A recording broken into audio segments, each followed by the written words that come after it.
दोस्तों आप सभी को प्यार भरा नमस्कार। शेयर की पाठशाला बाय आरपीएस में आप सबका स्वागत है। चैनल पर पहली बार आए हैं तो चैनल को सब्सक्राइब कीजिए, वीडियो को लाइक कीजिए और शेयर कीजिए। आपके लाइक मुझे और भी ज़्यादा मेहनत करने के लिए मोटिवेट करते हैं। दोस्तों अब मैं आपसे बात करने जा रहा हूँ आज आईटी सेक्टर के बेहतरीन शेयर के बारे में। इसका नाम है इन्फोसिस। आज पहली बार ऐसा हुआ है शेयर मार्केट के अंदर जब इन्फोसिस, टीसीएस और विप्रो तीनों ही आईटी की दिग्गज कंपनियां और तीनों ही कंपनीज ने एक साथ अपने जो है क्वार्टर 3 के रिजल्ट्स को अनाउंस कर दिया है। और ये सारे रिजल्ट मार्केट ख़त्म होने के बाद आए हैं, तो इस वजह से आपको इनके शेयर प्राइस पर आज कोई भी इफेक्ट नहीं दिखा होगा। इन्फोसिस का शेयर अगर आज आप देखते हैं तो थोड़ा सा 1% अप रहा ये। और इसी तरीके से बाकी के शेयर्स पर भी जो टीसीएस और विप्रो के हैं उनमें भी कोई बहुत खास जो है मूवमेंट नहीं दिखा आज इनके चार्ट्स पर। तो अब हम बात करना शुरू करते हैं इन्फोसिस के बारे में, जिसने अपने बहुत ही बेहतरीन धमाकेदार रिजल्ट्स को जो है क्वार्टर 3 के रिजल्ट्स को अनाउंस कर दिया है। इन्फोसिस के जितने भी रिजल्ट्स हमारे सामने अभी तक निकल कर आए हैं, इस क्वार्टर के कहाँ कहाँ कंपनीज के रेवेन्यूज़ कहाँ से जनरेट हुए, किन सेगमेंट्स में जो है सेगमेंट बाई क्या क्या रेवेन्यूज़ रहे, वो भी सारी चर्चा करेंगे इस वीडियो में आपसे। और क्या कंपनी के प्रॉफिट्स रहे उनको भी देखेंगे, कंपनी का ईपीएस क्या रहा है उसके बारे में बात करेंगे। तो अब शुरू करते हैं कंपनी के रेवेन्यू फ्रॉम ऑपरेशन से। तो कंपनी का रेवेन्यू फ्रॉम ऑपरेशन देखते हैं तो फर्स्ट कॉलम में आपको दिखेगा दिस क्वार्टर का जो है रिजल्ट दिखेगा, और उसके बाद के कॉलम में आपको दिखेगा लास्ट क्वार्टर का रिजल्ट, और उसके बाद वाले कॉलम में आपको दिखेगा लास्ट ईयर के क्वार्टर का रिजल्ट आपको दिखेगा जो कि क्वार्टर 3 है। सो रेवेन्यू फ्रॉम ऑपरेशन का जो टोटल इनकम रही है कंपनी की वो 32,380 करोड़ रुपए की रही है, जहां लास्ट क्वार्टर से अगर इसे कंपैरिजन करते हैं तो ये 30,126 करोड़ की थी, और लास्ट ईयर क्वार्टर 3 में ये 26,538 करोड़ की थी। अब इसी के साथ ही साथ हम बात करते हैं कंपनी के जो है टोटल एक्सपेंसेस क्या रहे। तो कंपनी के जो टोटल एक्सपेंसेस रहे वो हैं 24,436 करोड़ के इस क्वार्टर के। लास्ट क्वार्टर का ये 22,678 करोड़ है। तो यानी इस क्वार्टर में कंपनी का एक्सपेंस बढ़ गया। अब कंपनी का एक्सपेंस इसलिए बढ़ गया क्योंकि कंपनी का रेवेन्यू बढ़ गया। तो जब भी कंपनी का रेवेन्यू बढ़ता है तो कंपनी का एक्सपेंस बढ़ता है। एक पर्टिकुलर टाइम होने तक कंपनी अपने एक्सपेंसेस को कम रख करके अपने रेवेन्यूज़ को बढ़ाती रहती है, लेकिन एक सर्टेन टाइम होने के बाद या एक सर्टेन प्राइस अचीव होने के बाद, अर्निंग्स होने के बाद में जब कंपनी का साइज़ धीरे धीरे बड़ा होता रहता है तो कंपनी को अपने रेवेन्यूज़ को बढ़ाने के लिए भी अपने एक्सपेंसेस कंपनी के बढ़ने लगते हैं। इस पर कंपनी कुछ खास जो है इफेक्ट नहीं क्रिएट कर सकती कि उनको कम रखने की कोशिश करे। अगर उस कंपनी को अपने रेवेन्यूज़ को बढ़ाना ही है तो उसके एक्सपेंसेस बढ़ेंगे ही बढ़ेंगे, आप ये मान करके चलिए। तो इस तरीके से हम जो है देखते हैं कंपनी के टोटल एक्सपेंसेस को। इस क्वार्टर में 24,436 करोड़, लास्ट क्वार्टर में 22,778 करोड़ का था, और लास्ट ईयर इस क्वार्टर में 19,387 करोड़ का था। तो ऑल ओवर देखें तो इस क्वार्टर में भी जो है पिछले क्वार्टर और लास्ट ईयर से भी जो है एक्सपेंस कहीं ना कहीं बढ़ गया है। अब इसके साथ ही साथ हम बात करते हैं कंपनी का प्रॉफिट बिफोर टैक्स क्या रहा है।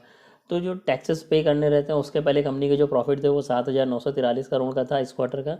लास्ट क्वार्टर का 7,448 करोड़ है, और उससे पिछले लास्ट ईयर के क्वार्टर में जो है वो 7,151 करोड़ का था। अब हम इसमें बात करते हैं कंपनी का प्रॉफिट फॉर द पीरियड, यानी कि टैक्सेस पे करने के बाद में कंपनी के पास क्या पैसा बचा। अब वो सबसे इंपॉर्टेंट चीज़ है हमारे लिए।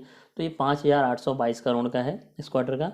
लास्ट क्वार्टर में कंपनी ने 5,428 करोड़ रुपए बचाए थे टैक्सेस पे करने के बाद में, और लास्ट ईयर इस क्वार्टर में 5,215 करोड़ का कंपनी का जो है प्रॉफिट रहा था।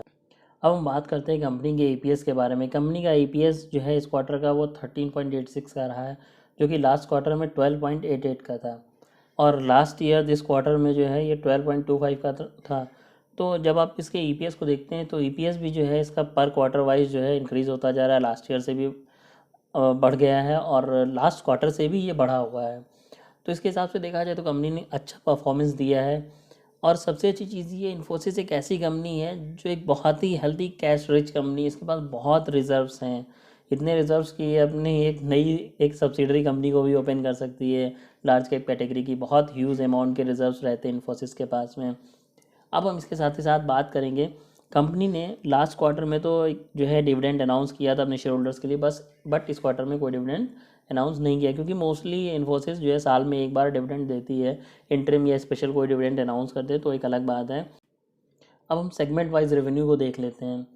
तो सेगमेंट वाइज रेवेन्यू में जब आप देखते हैं तो जो फाइनेंशियल सर्विस है, तो कंपनी के पास कई रेवेन्यूज़ के सोर्सेज है जहाँ से कंपनी अपने रेवेन्यूज़ को जनरेट करती। फाइनेंशियल सर्विसेज हैं, रिटेल है, कम्युनिकेशन है, energy, utilities, resource and services है, मैन्युफैक्चरिंग है, हाईटेक है, लाइफ साइंसेज एंड अदर जो है सेगमेंट्स हैं कंपनी के पास में।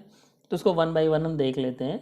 तो फाइनेंशियल सर्विसेज में जब बात करते हैं तो इस क्वार्टर में कंपनी ने 10,023 करोड़ का रेवेन्यू जनरेट किया है और लास्ट क्वार्टर में ये 9,566 करोड़ का था और लास्ट ईयर दिस क्वार्टर में 8,578 करोड़ का था। तो यहाँ भी कंपनी ने काफ़ी अच्छा गेन दिखाया है। लास्ट ईयर इस क्वार्टर से तो बहुत ही अच्छा गेन है और लास्ट क्वार्टर से भी कंपनी ने अच्छा गेन किया है। अब बात करते हैं रिटेल सेगमेंट की। रिटेल सेगमेंट में कंपनी ने 4,612 करोड़ का जो है रेवेन्यू जनरेट किया है। लास्ट क्वार्टर में 4,330 करोड़ का था। लास्ट ईयर दिस क्वार्टर में 3,801 करोड़ का था। तो यहाँ भी काफ़ी कंपनी ने काफ़ी अच्छा जो है रेवेन्यू जनरेट किया है, काफ़ी अच्छा मार्जिन है कंपनी के पास में। कम्युनिकेशन सेगमेंट में बात करते हैं तो यहाँ पे कंपनी ने इस क्वार्टर में 3,980 करोड़ का रेवेन्यू जनरेट किया है और लास्ट क्वार्टर में 3,668 करोड़ का था और लास्ट ईयर दिस क्वार्टर में 3,212 करोड़ का था। तो इसमें भी देखें तो ये भी काफ़ी अच्छा कंपनी ने जो है मार्जिन कंपनी अपना क्रिएट करती जा रही है, काफ़ी अच्छा रेवेन्यू क्रिएट कर रही है और जो है क्वार्टर ऑन क्वार्टर बेसिस पर भी कंपनी बीट कर रही है अपने पिछले क्वार्टर्स को। अब हम बात करते हैं energy utilities resources and services के सेगमेंट में। तो यहाँ कंपनी ने इस क्वार्टर में 3,740 करोड़ का रेवेन्यू जनरेट किया। लास्ट क्वार्टर में कंपनी ने 3,501 करोड़ का था और लास्ट ईयर इस क्वार्टर में 3,251 करोड़ का था। तो यहाँ भी कंपनी काफ़ी अच्छा जो है रेवेन्यू जनरेट कर रही है, मार्जिन्स को अपने बढ़ा रही है। और मैन्युफैक्चरिंग रेवेन्यू की अगर हम बात करें सेगमेंट में तो यहाँ कंपनी का इस क्वार्टर में 3,598 करोड़ का रेवेन्यू रहा और लास्ट क्वार्टर में 3,219 करोड़ का और उसके पिछले क्वार्टर लास्ट ईयर में जो है 2,416 करोड़ का था। तो यहाँ भी काफ़ी कंपनी ने काफ़ी अच्छे मार्जिन्स को अपने दिखाया, रेवेन्यूज़ को बढ़ा रही है कंपनी। हाईटेक सेगमेंट में बात करते हैं तो ये 2,567 करोड़ का है, लास्ट क्वार्टर में 2,511 करोड़ और लास्ट ईयर दिस क्वार्टर में 2,130 करोड़ का था। लाइफ साइंसेज की बात करते हैं तो 2,383 करोड़ इस क्वार्टर में, 2,103 करोड़ लास्ट क्वार्टर में और 1,827 crore last year this quarter में था। तो ऑल ओवर अगर हम बात करते हैं जो टोटल रेवेन्यू सेगमेंट वाइज रहा है तो इस क्वार्टर का 31,867 करोड़ का है और लास्ट क्वार्टर में ये 29,602 करोड़ का था और लास्ट ईयर दिस क्वार्टर में 25,927 करोड़ का था। तो जब हम इसमें बात करते हैं लास्ट ईयर से कंपैरिजन करते हैं तो भी ये बहुत ही अच्छी ग्रोथ है और लास्ट क्वार्टर से बात करते हैं तो भी यहाँ पर एक अच्छी ग्रोथ है। तो यानी कंपनी जो है बहुत फोकस कर रही है अपने जो है रेवेन्यूज़ को बढ़ाने के लिए हर कंडीशंस में कि जितने अच्छी कंपनीज़ के रेवेन्यूज़ बढ़ेंगे, जितने सेगमेंट वाइज कंपनी रेवेन्यूज़ को बढ़ाती रहेगी, कंपनी का प्रॉफिट उतना ही अच्छे से ग्रो होता रहेगा। तो ये पूरा एनालिसिस था जो मैंने आपको बताया इन्फोसिस के क्वार्टरली रिजल्ट का, इस क्वार्टर के रिजल्ट का जो एनालिसिस रहा। मेरे अकॉर्डिंग कंपनी ने बहुत ही अच्छा परफॉर्मेंस दिया है। लास्ट क्वार्टर से कंपनी की ग्रोथ है, लास्ट ईयर इस क्वार्टर से भी कंपनी की ग्रोथ है।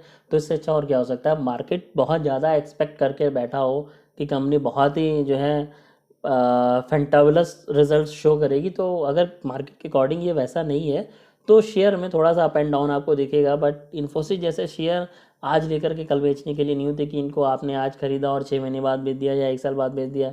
इन्फोसिस, टीसीएस और विप्रो जैसी बेहतरीन जो है कंपनियां, इतनी बड़ी लीडिंग कंपनीज़ हैं अपने सेक्टर की और इवन मार्केट की भी बेहतरीन कंपनीज़ हैं। ये कंपनियां ऐसी होती है जिनमें आपने एक बार इन्वेस्ट किया और लाइफ टाइम आप इनको होल्ड कर सकते हो। तो इन छोटे मोटे अप एंड डाउन्स की वजह से इनमें डरना नहीं होता है कि अगर इसका शेयर प्राइस डाउन होता भी है तो आपके लिए बहुत ही अच्छा मौका है कि आपने एक अच्छा रिजल्ट देखा, कंपनी अच्छा परफॉर्म कर रही है, मार्केट की एक्सपेक्टेशंस को नहीं बीट कर पाई, सो शेयर डाउन हो गया 5%, 10%, अगले एक हफ्ते, 10 दिन या एक महीने में ये डाउन हो भी जाता है किसी वजह से, तो आपके लिए बहुत ही अच्छा मौका है कुछ शेयर्स को और बाई करने का। तो मैं यहाँ पर बना रहूँगा। मैंने इसको इस पर्पज़ से होल्ड किया है, इस शेयर को लिया था कि मैं इसमें लाइफ लॉन्ग रहूँगा। जब तक कोई बहुत मैसिव गड़बड़ी कंपनी के क्वार्टरली रिजल्ट्स में या कंपनी के फाइनेंशियल रिजल्ट्स में नहीं दिखने लगती है तब तक आप इसको इजीली होल्ड करके रख सकते हैं। इसमें कोई दिक्कत वाली बात नहीं है। बहुत ही अच्छा शेयर है, बहुत से लोगों को बहुत सारे पैसे बना करके दिए, अपने शेयर होल्डर्स को इसने बहुत कुछ बना करके दिया है। बहुत से लोगों ने बहुत कुछ बनाया भी है इस शेयर के प्रॉफिट से इसको होल्ड करके। तो आप इसको ज़रूर होल्ड करिए, ये आपके बुढ़ापे की लाठी भी बन सकता है। आज के लिए बस इतना। किसी भी कंपनी में इन्वेस्ट करने से पहले उसका फंडामेंटल ज़रूर चेक करिए। ये वीडियो शेयर खरीदने के लिए मेरा कोई रिकमेंडेशन नहीं है। कोई भी फैसला लेने से पहले एक बार अपने फाइनेंशियल एडवाइज़र से ज़रूर सलाह लें। वीडियो को आखिरी तक देखने के लिए धन्यवाद। वीडियो लाइक करें और शेयर ज़रूर करें। Thank you very much.